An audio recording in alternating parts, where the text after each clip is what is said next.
देखिए, सीधे तौर पे आप देखिए कि एक तरह से साउथ से बीजेपी खत्म हो गई और बीजेपी का नामो निशान मिट गया। तेलंगाना एक अद्भुत उदाहरण है जहाँ बहुत बड़ी जीत कांग्रेस की हुई है। राजस्थान एक तरफा नहीं गया, बीजेपी वो जो रिवाज है वहाँ वो रहा।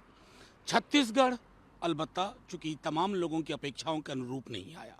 मध्य प्रदेश एकमात्र राज्य है जिसमें पड़ताल की आवश्यकता है। लेकिन मेरा मानना है कि ये चुनाव बिल्कुल क्षेत्रीय मुद्दों पर क्षेत्रीय सरोकारों को क्षेत्रीय दृष्टिकोण से लड़े गए थे। कल तक बीजेपी भी यही कह रही थी कि 24 का चुनाव अलग है, विधानसभा चुनाव से लोकसभा का कोई मतलब नहीं है।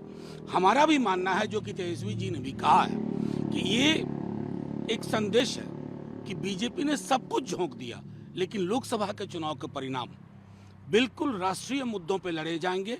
और इन परिणामों का, जिसमें बीजेपी आज पटाखे चला रही है, उस दिन का वो इंतजार करें जब राष्ट्रीय मुद्दों पे चुनाव होंगे। रोजगार पर चुनाव होगा, दवाई पे चुनाव होगा, सिंचाई पे चुनाव होगा, लोगों की थाली पे चुनाव होगा, और उस चुनाव के नतीजे बीजेपी को परेशान करेंगे।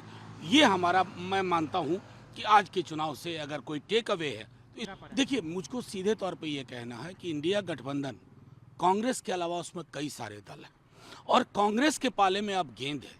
कांग्रेस चूंकि अभी भी हमारा मानना है कि अगर आप राजस्थान का ही चुनाव देखें या मध्य प्रदेश देखें, कांग्रेस मैक्सिमम फुटप्रिंट की पार्टी है।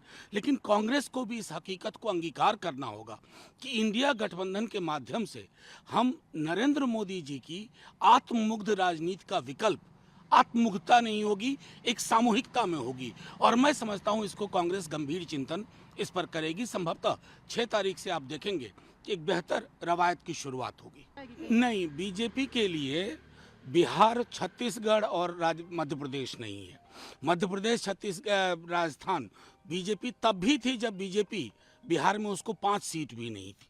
तो बीजेपी की बिहार में ऑर्गेनिक कोई जमीन नहीं है, और जिस राज्य में आपकी ऑर्गेनिक जमीन नहीं होती है ना, उस राज्य में आप पटाखे चला लें छत्तीसगढ़ के नाम पर, लेकिन आपके कार्यालय का जश्न टिकेगा नहीं। नहीं, देखिए, मेरा मानना है कि जो नीतीश जी ने कहा था या लालू जी ने कई अवसरों पर कहा है, तेजस्वी जी ने कई मीटिंग्स में कहा कि एक सामूहिकता के चिंतन के साथ हम लोगों को आगे बढ़ना होगा। क्योंकि इंडिया गठबंधन का जब निर्माण हुआ तो उसके आर्किटेक्चर में सामूहिकता है, कलेक्टिव है, और वो कलेक्टिव ही ये सेल्फ सेंटर्ड पॉलिटिक्स का विकल्प है। और मेरा पूरा यकीन है इस पर काम शुरू हो जाएगा।